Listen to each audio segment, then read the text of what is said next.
से रहे आईती जाए जाए के बाजार करके आ ओकर सुनैबो ना कर जब कहनु तब 20 घंटा लगावे हो कनिया निकल आवतनी जी जान के चल करता भीड़ भाड़ा का होई तनी सा दीदी अब फॉलो तनी सा माना होई देखतनी ठीक बोला ठीक त बात चल ना कौन बुझात कि जाए के बतिया सब आराम करे जाए के बाते अरे देख कहां पे चल तनी बढ़िया से कुछ नहीं खेलो का ओए देखो तनी के का कर देनी है हां तो जाए दो गांव टोला महला मुहे जाए के बते देखी हां कोर बाकी करिया बा देखी हम नहीं अपनी मान लग बढ़िया से चलिया घुकर के हां आई ने के ऐसे मत कर ले जाके लड़ जी के नियो हां तनी धीरे धीरे चल मरद के नाम पर भूख आ दोसरा के नाम पर मंगलसूत्र के खूब गूंथ ये तू लोग के राजनीति चलता है ये और बहिनिया करत होयन ठीक नु यही से रौरा जानत तनी हमनी के ऐसन कुल ना करे नी जा सटवस दी बहिनिया काहे के सटवस दी हम घर में नइखन मरद रे नहीं खे जाए के तो गड़िया छूट जाई मेरा रुई सामान रो बुझाई भइए जी के मालिक सिंगार और सामान बारी से नहीं तो हम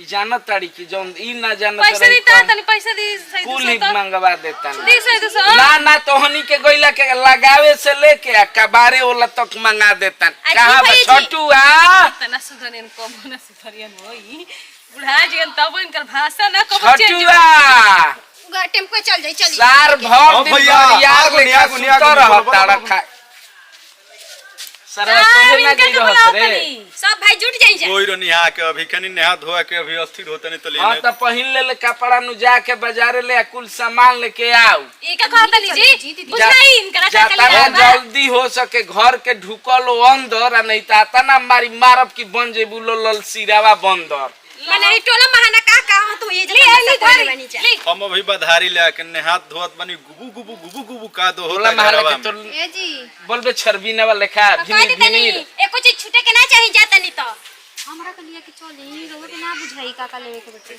पगली भैया चले जो कुछ ना बाची जाई ना हम जाता नहीं जगह पिटा पट होई नु किनार वाले बनी ना हंसले घर धल भैया चल न जाए पहला करलन हमेशा एक को सामान छोटी नु तेरा नतीजा बनाई जी बबुआ जी सब सामान ले ले आई मियाद पर के ठीक नु ठीक बा भैया ठीक बा भैया हो दो कुछ पैसा ढेउआ कता ना लगी रे अब देखो लिस्ट तो लमहर बा 500 रुपया तब ले ले 500 ना 1500 500 में ना ठीक बा देता मिले यार तू नहीं कटई बा 1500 लिखी 1 2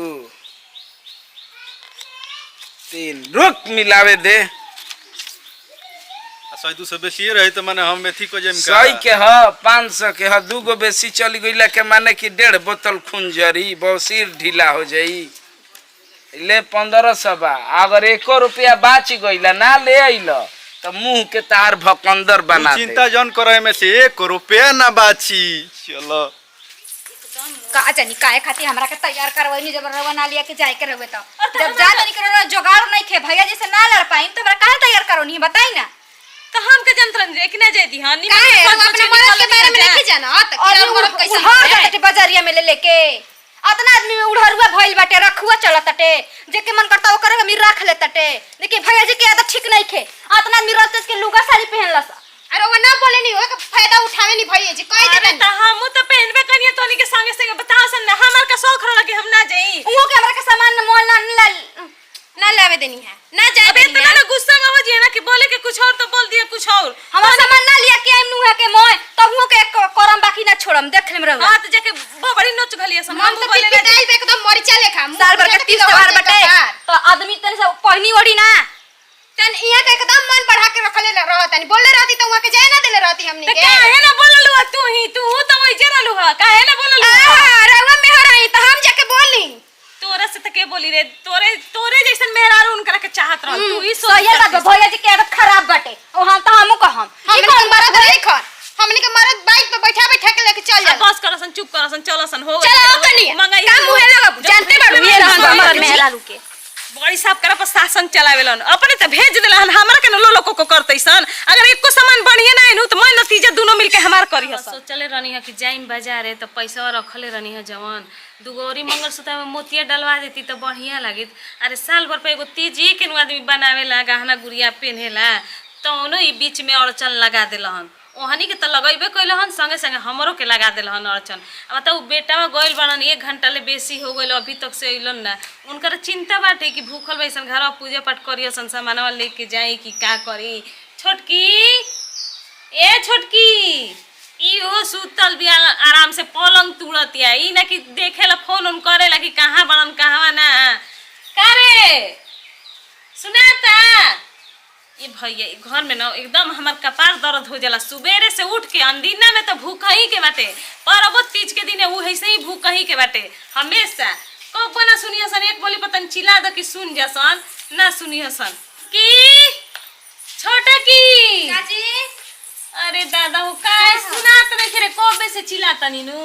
हम देखते रे तने सोड़िया निकालत रही जी, कने कि निकाल के धो दी सोड़िया। अब शाम के बेरा नहाई तनी फोन कर कहां बनन, अभी ले अइलन ना कबे के गोइल बनन। मोबाइल हुए के लेके चल गइल बनी हम। जी दीदी मोबाइल लेके गोइल बनन। हम कहां से कब पूजा पाठ होई जी?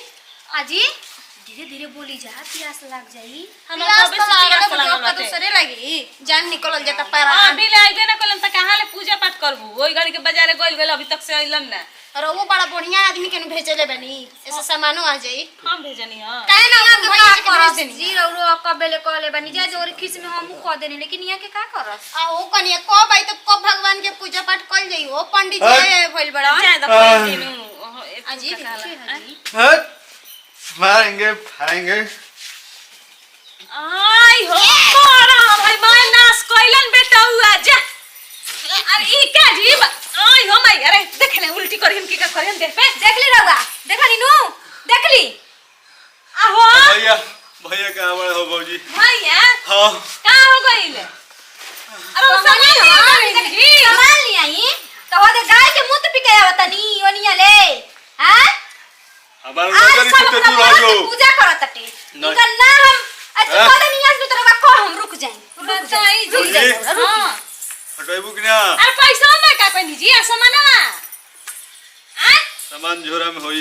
झोरा में देखते रे देख लेनी कुछ चीज नहीं के पता ना रे ना हटी पी के आवतनी मारो मारो 2000 के उतार पैसा रो के समझा दो। उतार देतनी ठीक समझा दो ना तो हमारे है खींच बढ़ जाई। बाहर निकल रखे हां बढ़िया से पूजा कर दे बेरा। समझ जो का समझो कहतनी मार दे बिया मुंह में टूले दता अभी कह देतनी। अरे बोला के लिए तो उहे भेज सब भाई उहे बात बोला के लिए दुआ पर बढ़ा जी भैया जी सुनो तनी जी उहे ने दनी पापिए डहले बा हमरा के ऊ और कोई नहीं खे डहले। सब लोग अपने अपन मरद के बधाई भूकल बटे खुश बटे। हमें जुगवा देख लिया जो रोवा देनी हमरा किंगे के ठीक है बर्थडे तोरा के पैसा दिएला काहे बोलबू? इन त अपने देह में होश में नहीं खे देहिन कर कौन चिन के से बोले जाइबू? भौजी भैया कहाँ बड़ा? भैया हाँ दुआरे पे नुरानी हां अबे पूरा रे 300 रुपया लो 300। आई 300 हनियन 300 मांगतनी 300 मांगतनी है कपाली बराबर का करे गई रहनी है बजरिया में? भौजी समझा हैं? दो। का करे गई ना रहनी है? समझाई बरोबर समझी खुदे हमरा नहीं के समझाए भैया हम ना बुझी हम ना बुझा नहीं का पानी भइल बारे? का हाल भइल बारे? भैया हमारे कर नजर दू आई हो मां सारा वाही पी के आई बारे भैया। पी के तेरा हटी जी दीदी सालते सामान काहे न ले ले रे? 300 रुपया दो 300। हमारे करम फूट गइले घर में आके 300 सारा बातें नहीं। बड़ भैया हमर सब हर होने दे झोरा रे हम जाई सामान लेवे हमरा सामान है पूजा पाठ ना होई का कुछ को ना होई हम हमें। चाहिए बल्लो ना होई लाए दी हम ले आवतनी और तो काली है जोन करे करत तो करवा दी हनी। सारा भेमुड़ुआ हो गई बारो। आज के घर में सुनो अरे आज के घर में सुअरी के मुख पी पी अरे पानी पिया जी। ती जब का शराब पटरी समझ जाई कि हर चीज के सही करत रहन जा। अब ले जो एकरा के नहवावो से हम सामान लेके आवो तनी कर जा बहु वचन मती बोला मोर चाय पिला सब कला रिझा लगा जाई। ना इस सामान हमनी कैसे ना मत पूजा पाठ ना होई चलो चलो ऐसे ही ओई घूमो तो औरी झरझरात रहले ये जाई नहीं हवाई ये घुमाई रोवे घर में आ जाई तो आज मुड़िया ढकलवा के उन्नति ढेर चुना नहीं तो ऐसा ही अब दिमाग तेरा पर नहीं खे गरम होता तना झकास पहिन के मेकअप कइले बारू नू रही जो आवतन। अरे साला भेड़ुआ सारा वतन सर फुल बनल काम बिगड़ल सरऊ हाय को दिन से साला गाड़ी धोत पछत रही के बे सांझी खा घुमम तू काम बिगड़ल हमार 300 ना जाई क्या कौन से कार्य मांगे कोटा पूरा नहीं के भाई